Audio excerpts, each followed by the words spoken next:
Actes des apôtres. À Milet, discours d'adieu aux anciens d'Éphèse.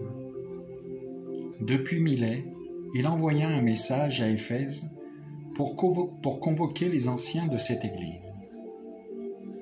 Quand ils furent arrivés auprès de lui, il leur adressa la parole. « Vous savez comment je me suis toujours comporté avec vous, depuis le premier jour où j'ai mis le pied en Asie. J'ai servi le Seigneur en toute humilité, dans les larmes et les épreuves que m'ont valu les complots des Juifs. Je n'ai rien négligé de ce qui était utile, pour vous annoncer l'Évangile et vous donner un enseignement en public ou de maison en maison.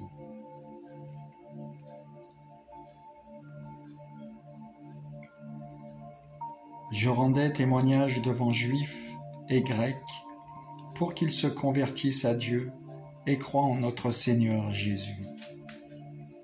Et maintenant, voici que je suis contraint par l'Esprit de me rendre à Jérusalem, sans savoir ce qui va m'arriver là-bas.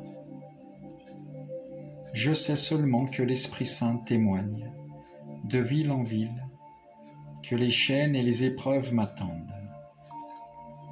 Mais en aucun cas, je n'accorde un prix à ma vie, pourvu que j'achève ma course et le ministère que j'ai reçu du Seigneur Jésus.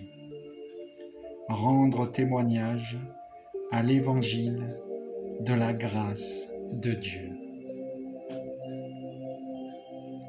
Et maintenant, je sais que vous ne reverrez plus mon visage, vous tous chez qui je suis passé en proclamant le royaume. C'est pourquoi j'atteste aujourd'hui devant vous que je suis pur de sang, du sang de tous, car je n'ai rien négligé pour vous annoncer tout le dessein de Dieu. Veillez sur vous-même et sur tout le troupeau dont l'Esprit Saint vous a établi responsable, pour être les pasteurs de l'Église de Dieu, qu'il s'est acquise par son propre sang. Moi, je sais qu'après mon départ, des loups redoutables s'introduiront chez vous et n'épargneront pas le troupeau. Même du milieu de vous surgiront des hommes qui tiendront des discours pervers pour entraîner les disciples à leur suite. Soyez donc vigilants et souvenez-vous que, durant 3 ans, nuit et jour, je n'ai cessé, dans les larmes, de reprendre chacun d'entre vous. Et maintenant, je vous confie à Dieu et à la parole de sa grâce, lui qui a le pouvoir de construire l'édifice et de donner à chacun l'héritage en compagnie de tous ceux qui ont été sanctifiés. Je n'ai convoité ni l'argent, ni l'or, ni le vêtement de personne. Vous le savez bien vous-même. Les mains que voici ont pourvu à mes besoins et à ceux de mes compagnons.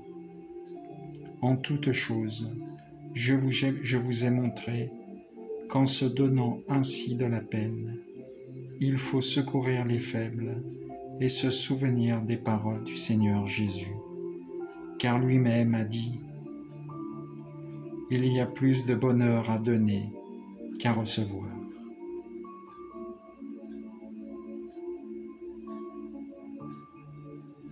Quand Paul eut ainsi parlé, il s'agenouilla et pria avec eux tous.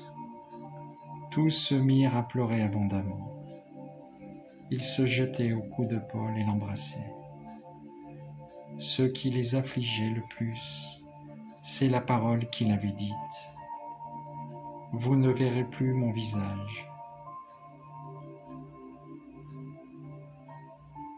Puis, on l'accompagna jusqu'au bateau.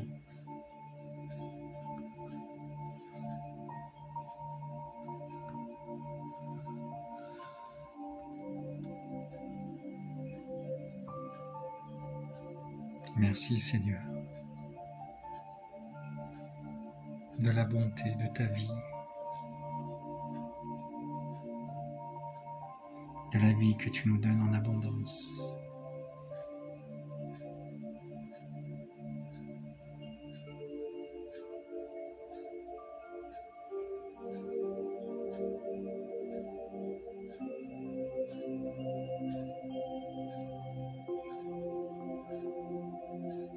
Apprends-nous à la partager, à la faire connaître.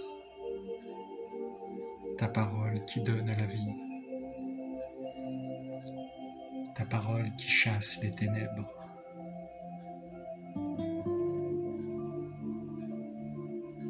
ta parole qui élève les hommes, qui purifie les cœurs.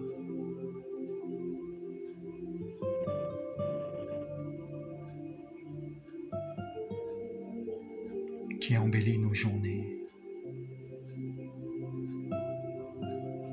qui embellit notre nuit.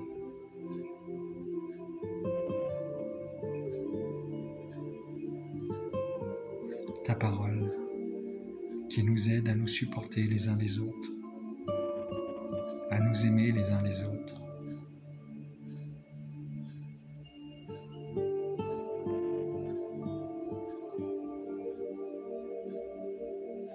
Tu as les paroles de la vie éternelle, Seigneur.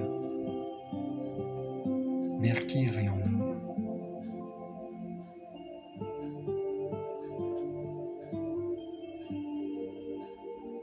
Merci, Seigneur.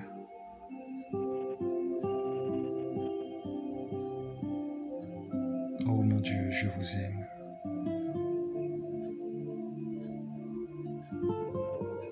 Mais mon seul désir est de vous aimer.